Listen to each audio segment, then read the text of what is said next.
There are many movies and shows about Epstein that most people don't know about. To start, take a look at this television short that aired on Comedy Central 12 years ago.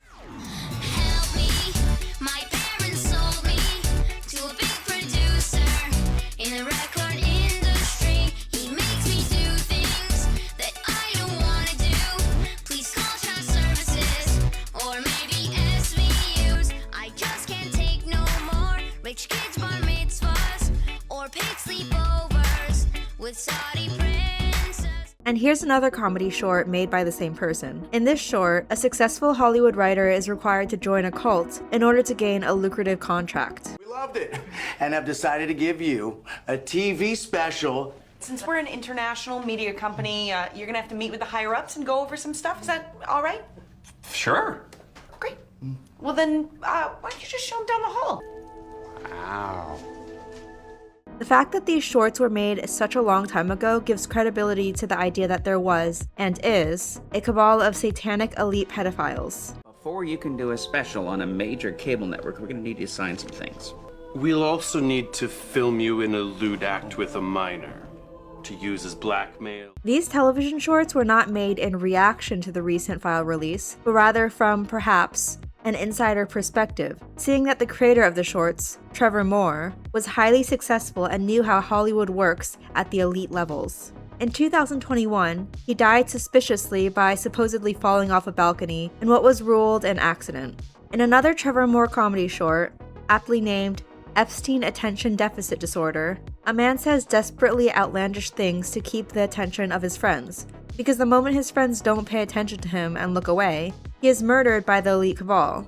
And this slide is shown, which says that the 1-minute footage of the man being murdered has been mysteriously cut out because of a nightly camera reset between 11:59 p.m. and 12 o'clock a.m., which is exactly what happened to the footage of Epstein's death. Hollywood celebrities who got on the wrong side of the cabal likely similarly sought excessive attention from the public, so that they would be less likely to be murdered if more eyes were on them. In an animated short that aired on Adult Swim, which is the nighttime show for Cartoon Network, mysterious triangle head figures punch, throw, and just generally physically abuse babies to strange music.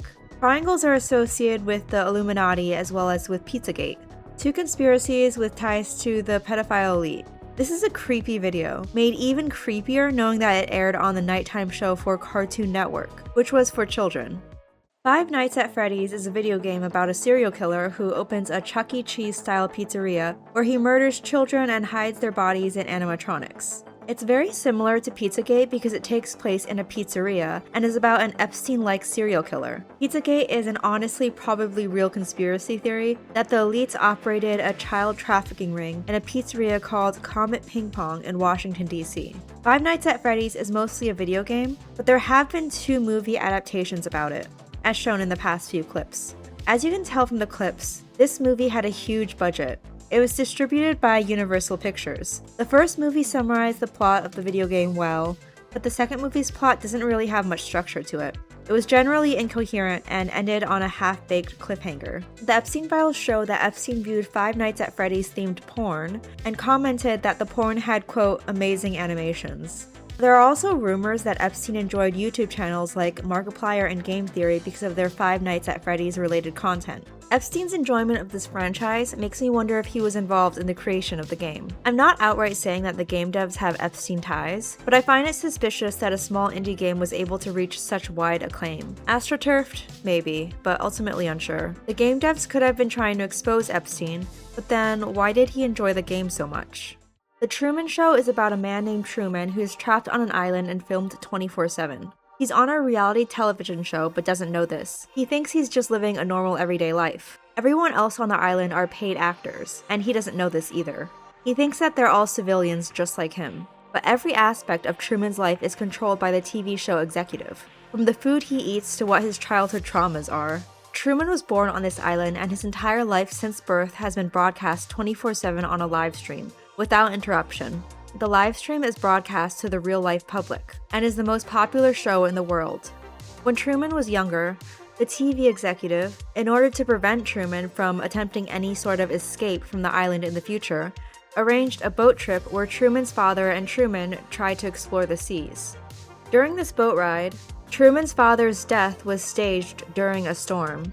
Truman eventually finds out that his life has been a lie and tries to escape the island. He has to undergo a series of obstacles to do this. The TV executive, who controls the island and the weather via bunker in the fake moon, tries desperately to keep Truman from leaving.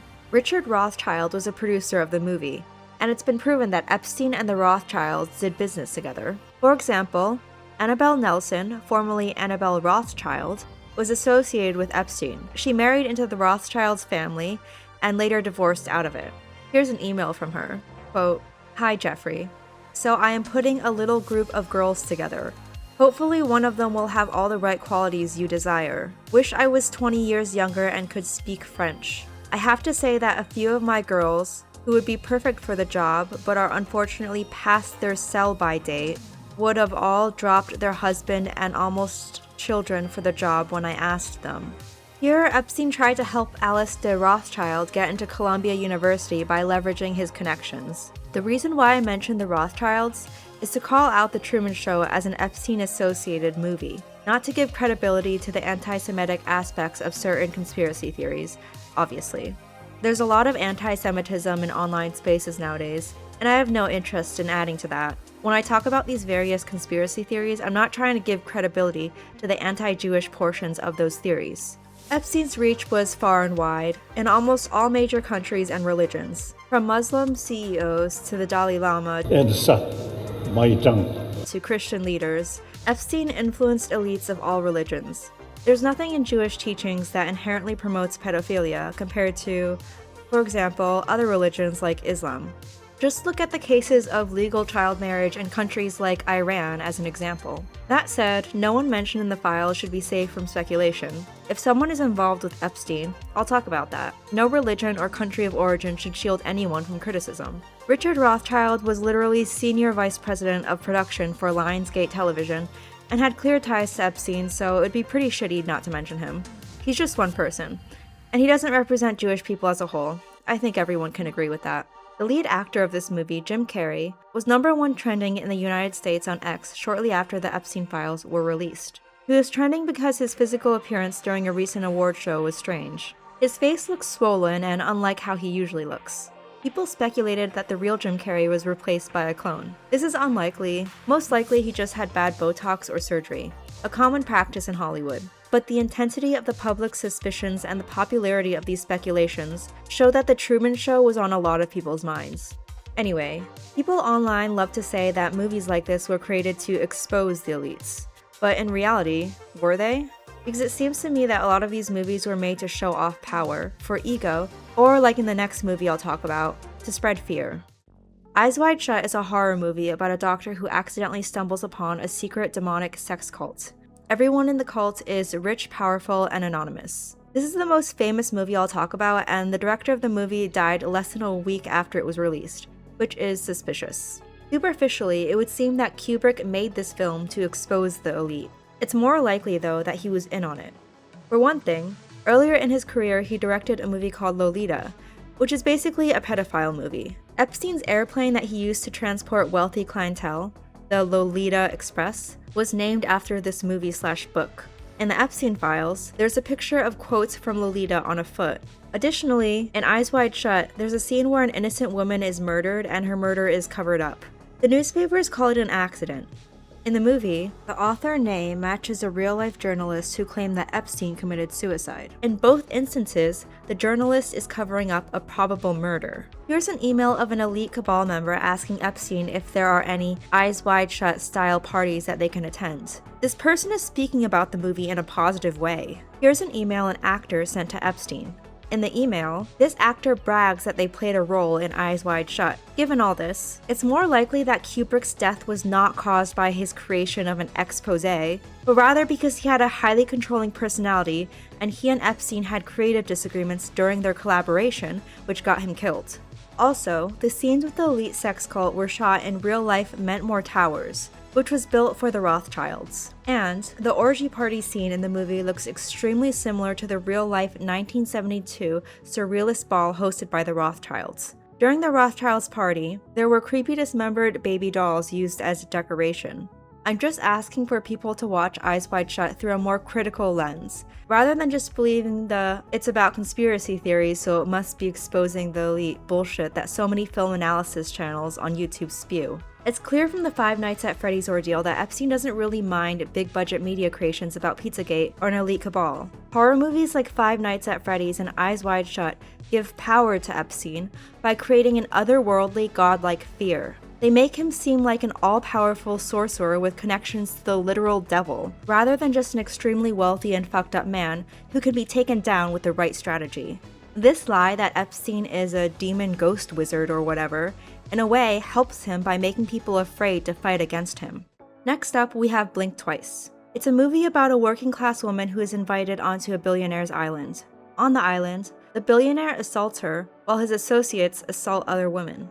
After this, the group of billionaire men give the women a memory-erasing drug that makes the women forget the rape. This happens night after night. The women are only able to remember the fun partying events that happened prior to the assault each night. There was even a Ghislaine Maxwell-type woman who sided with the men and tried to murder the main character. Although this movie does a good job in showing how rich men abuse their power, I disagree with the filmmaker's choice to create a magical drug that, like clockwork, reliably and extremely precisely erases the memory of anyone who is given it. If viewers of the movie are convinced that this drug existed in real life, and that Epstein functioned primarily as a master memory controller, real-life billionaires could just simply imply they didn't remember what happened on the island, and that's why they kept going back. In a way, isn't that what Prince Andrew did? Is it possible that you met Virginia Roberts, dined with her, danced with her in Tramp, had sex with her on another date? No. Do you remember meeting her at all? No. Do you know you didn't meet her, or do you just not remember meeting her? No, I don't know if I've met her, but no, I have no recollection of meeting her. Because she was very specific. She described the dance that you had together in Tramp. She described meeting you. She was a 17-year-old girl meeting a senior member of the royal family. Never happened. She provided a photo of the Yes. two of you together. Yes. Your arm was around her waist. Yes. You've seen the photo. I've seen the photograph. How do you explain that? I can't.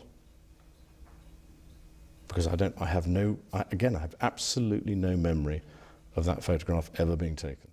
If the filmmakers had just used real-life drugs and alcohol to portray the memory loss, actual victims of memory loss would still be believed, as they should be. But it wouldn't be so easy for elites to claim that they consistently didn't remember anything whatsoever after, say, 10+ visits. Society is a movie about a teenager who discovers an elite alien sex cult.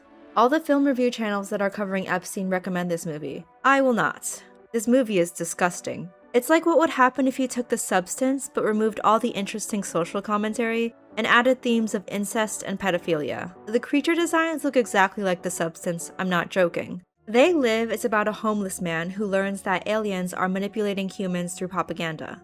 The aliens promise extreme wealth to humans who serve them. This movie isn't necessarily about Epstein, but if you're like me and you've gotten really into conspiracy theories these past few months, it's a good movie to watch. It's a pretty wholesome movie about how aliens and the elite try to create unnecessary division in order to weaken humanity. And clips from this movie were circulating widely directly after the Epstein news broke because of how many metaphorical similarities this movie has with real life.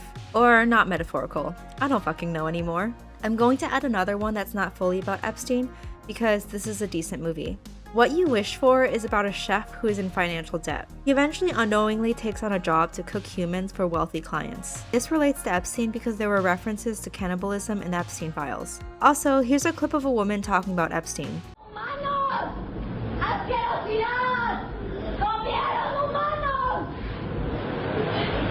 Yo no estaba enterada de nada. Que había, o sea, de los asesinatos sí, pero que habían comido humanos. ¡Humanos! She later disappeared without a trace. This movie wasn't as good as They Live, but it's worth mentioning. You know, for days you have nothing else to do. Do you know how much our guests pay to dine with us? 1.5 million.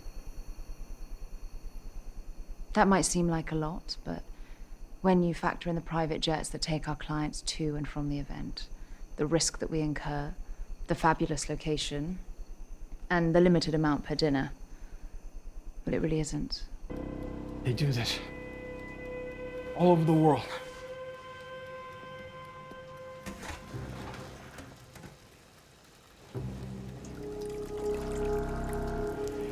It's a whole network. Squid Games and the Hunger Games might also be relevant to Epstein because apparently he had another island where he hosted similar games. But I won't cover these movies in particular because they're well known already. In closing, just because a movie is about Epstein doesn't mean it's meant to expose him or harm him. As you can see, many of the movies I talked about actually helped him. In addition, although some of these movies didn't help him, I will say that exposing the public to extreme topics like the ones mentioned above on a regular basis isn't great because it desensitizes people. But overall, we need to be more vigilant when consuming movies and television. Don't accept things at face value. Instead, ask, what are these movies trying to convince me of and why? If you enjoyed this video, I have another video about how the surrogacy industry enabled Epstein and men like him. The video introduces a unique angle you've probably not heard of before. Ready to go down the RadFem rabbit hole? The link is in the description below. And as always, remember to subscribe and like the video. Thanks for watching, and see you in the next video.